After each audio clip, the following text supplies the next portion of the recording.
सलामती हो। आज हम बात करेंगे कि इब्तदाई कलीसिया किस बेस पर खड़ी थी और आज की कलीसिया जो है वो किस बेस पर खड़ी है। और बात करने से पहले मैं उन तमाम लोगों का शुक्रिया अदा करता हूं जो यूट्यूब पर देखते हैं, कमेंट्स करते हैं और वीडियो को आगे शेयर करते हैं, क्योंकि ये पैगाम है, कलाम है, ताकि इन आखिरी दिनों में कलीसिया जो है वो उसी ईमान पर बहाल हो सके जो कि इब्तदाई कलीसिया का ईमान था। हम देखेंगे तारीख में कौन कौन सी ऐसी बिदआत हैं जिनका आगाज हुआ है और आज उन चीज़ों को बड़े जोश व खरोश के साथ मनाया जाता है और उन्हें ईमान का एक हिस्सा समझा जाता है। लेकिन जब इब्तदाई कलीसिया पर हम गौर करते हैं, उनकी तालीमात पर गौर करते हैं, तो इब्तदाई कलीसिया में कोई भी ऐसी चीज़ हमें दिखाई नहीं देती जो आज की कलीसिया के अंदर बड़े जोश व खरोश के साथ मनाया जाता है या किए जाते हैं काम। यूहन्ना रसूल ने हकीकी ईमानदारों को एक बहुत अहम पैगाम दिया जो हमेशा के लिए दुरुस्त है। मैंने तुम्हें इसलिए नहीं लिखा कि तुम सच्चाई को नहीं जानते, बल्कि इसलिए कि तुम उसे जानते हो और इसलिए कोई झूठ सच्चाई की तरफ से नहीं है। यूहन्ना का पहला खत उसके दूसरे बाब की 21वीं आयत में यह बात लिखी हुई है, जिन अकीदों का दावा किया जाता है उनमें से एक भी सच्चाई के कलाम के साथ ताल्लुक नहीं रखता। वो तमाम अकीदे मुख्तलिफ जराए से उभरे हैं। अब हम उन सालों का हवाला देंगे जिनमें बाज बातों को इजाद किया गया और वो इब्तदाई कलीसिया में मौजूद ना थी। एक बात को आप हमेशा याद रखना कि इब्तदाई कलीसिया जो है, इफ्सियों के खत में रसूल लिखता है कि हमारी जो नींव है वो नबियों और रसूलों की तालीम पर नींव रखी गई है, जिसके कोने के सिरे का जो पत्थर है वो खुद खुदा यीशु मसीह है।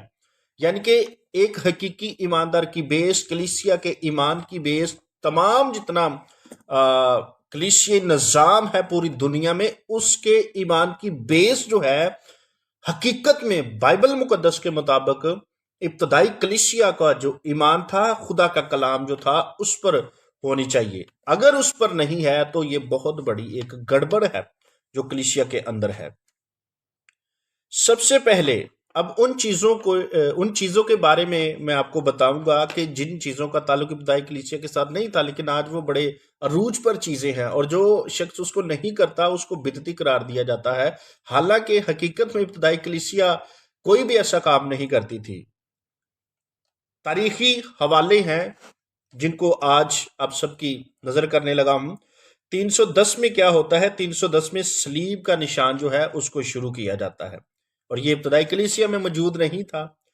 320 में मोमबत्तियों को मुतारफ करवाया गया, ये भी इब्तदाई कलीसिया में मौजूद नहीं था। 375 में फरिश्तों और मरे हुए मुकद्दसों की इज्जत और ताजीम शुरू हुई 375 में, और ये भी इब्तदाई कलीसिया में नहीं था, बल्कि इसके बरक्स हमें मुकाशवा की किताब में हवाला मिलता है जहां पर यूहन्ना रसूल फरिश्ते को झुककर सजदा करते हैं और फरिश्ता जो है वो जवाबन ये कहता है कि तू मुझे सजदा ना कर, क्योंकि मैं भी तेरा हम खिदमत भाई हूं।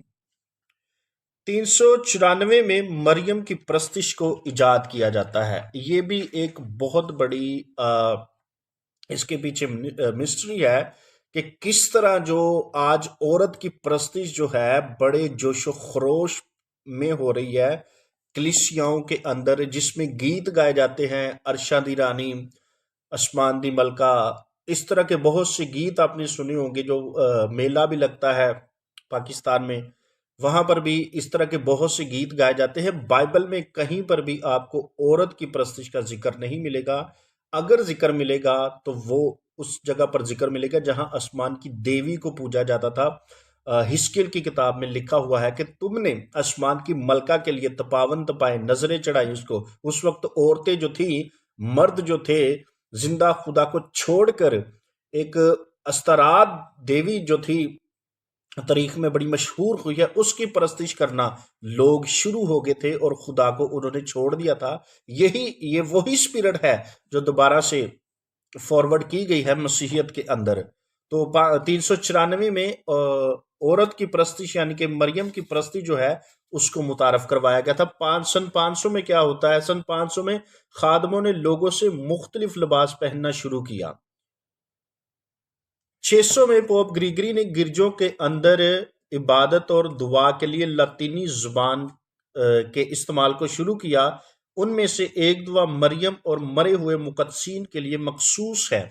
سن 600 میں کیا ہوتا ہے کہ پوپ گریگری جو ہے وہ گرجوں کے اندر اس چیز کا آغاز کرتا ہے لاطینی زبان کا۔ حالانکہ بائبل کے مطابق اگر دیکھا جائے تو عبرانی زبان جو تھی اس کا استعمال ہونا چاہیے تھا، کیونکہ عبرانی بائبل جو ہے عبرانی کلچر میں لکھی گئی تھی۔ خدا یسوع مسیح بھی عبرانی زبان کا استعمال کرتے تھے۔ اور سن 650 میں کیا ہوتا ہے، مریم کی عید منائے جانے لگی۔ سن 709 میں پوپ کے پاؤں کو چومنا شروع کیا گیا۔ سن 750 میں پوپ کو دنیاوی اقتدار سونپا گیا۔ سن 788 میں مریم اور مردہ مقدسوں کی پرستش شروع کی گئی۔ صلیب اور بتوں اور یادگاروں کی پرستش کو ایجاد کیا گیا۔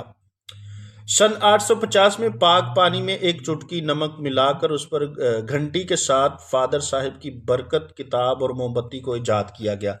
یہ ساری وہ بدعات ہیں جن کے بارے میں آپ کو بتا رہا ہوں کہ یہ ابتدائی کلیسیا کے اندر کوئی بھی ایسی چیز نہیں۔ آپ کو کہیں پر ایسی جو چیزیں ہیں وہ رسولوں کے اندر دکھائی نہیں دیں گی، یا نبیوں کے اندر ایسی چیزیں کوئی دکھائی نہیں دیں گی، یا بائبل میں ایسی رسم کوئی دکھائی نہیں دے گی جو آج کلیسیا جو ہے وہ بڑے جوش و خروش کے ساتھ کر رہی ہے، اور ان کو ایک ایمان کا حصہ بنایا ہوا ہے جس کا تعلق جو ہے ابتدائی کلیسیا کے ساتھ نہیں ہے۔ جیسے کہ میں پہلے حوالہ میں نے آپ کو دیا ہے کہ افسیوں کے خط میں یہ بات لکھی ہوئی کہ ہماری نیو جو ہے وہ نبیوں اور رسولوں کی تعلیم پر رکھی گئی ہے، جس کے کونے کے سرے کا پتھر جو ہے وہ خود خداوند یسوع مسیح ہے۔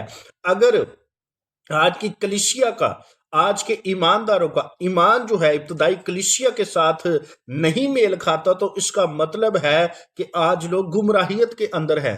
آج لوگ اسی جگہ پر ہیں جہاں پر ابلیس چاہتا تھا کہ لوگ جو ہیں وہ گمراہ ہو۔ آج ایسی رسمیں، ایسے عقیدے، ایسی بدعات، ایسی چیزیں کلیسیا کو دی گئی ہیں، ایسے عقائد کلیسیا کو دی گئے ہیں جن کا تعلق جو ہے آپ ابتدائی کلیسیا میں ہرگز نہیں دیکھیں گے۔ ابتدائی کلیسیا جو ہے ان کا تعلق صرف اور صرف خداوند کے کلام کے ساتھ ہمیں دکھائی دیتا ہے، کیونکہ وہ دعوتاً کہتے ہیں کہ خدا کا کلام جو ہے ہم اس میں آمیزش نہیں کر سکتے، ہم لکھے ہوئے کلام سے تجاوز نہیں کر سکتے۔ ایک نقطے کو وہ نہیں چھیڑتے تھے، ایک شوشے کو وہ نہیں چھیڑتے تھے۔ لیکن آج لوگ ابتدائی کلیسیا پر غور نہیں کرتے۔ ایک بات میں آپ کو یاد دلانا چاہتا ہوں، اعمال کی کتاب اس کے 3 باب کی 21ویں آیت میں لکھا ہے کہ ضرور ہے کہ مسیح اس وقت آسمان میں رہے جب تک وہ ساری چیزیں بحال نہ کی جائے جن کا ذکر اس نے اپنے پاک نبیوں کی زبانی کیا ہے، جو دنیا کے شروع سے ہوتے ہوئے آئے ہیں۔ یاد رکھیے کہ خداوند اس وقت تک آسمان میں رہے گا جب تک وہ ساری چیزیں اس ایمان پر بحال نہ کی جائے جو ایمان ابتدائی کلیسیا کا تھا، جو تعلیم ابتدائی کلیسیا کی تھی۔ اسی پر سب کچھ بحال کیا جائے گا۔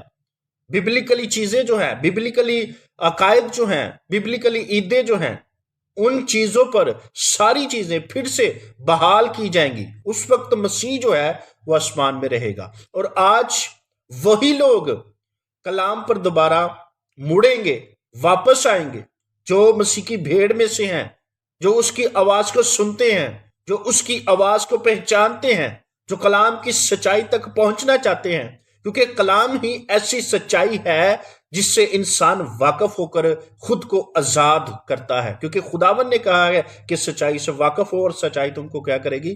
آزاد کرے گی۔ اور وہ سچائی کیا ہے؟ خداوند کا کلام ہے۔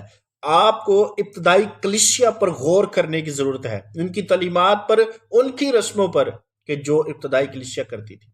اور آج جو عقیدے ہیں، آج جو رسمیں ہیں، آج جو سسٹمیٹیکلی نظام، تنظیمی نظام ہے، مشنی نظام ہے، یہ سارا فیک ہے۔ اس کا تعلق آپ کو خدا کے کلام کے ساتھ نہیں ملے گا۔ اس لیے ضرور ہے کہ ایک ایماندار پوری دنیا میں جہاں کہیں بھی ہے، اس کا تعلق ابتدائی کلیسیا کے ایمان کے ساتھ ہو۔ سو خدا آپ سب کے ساتھ ہو۔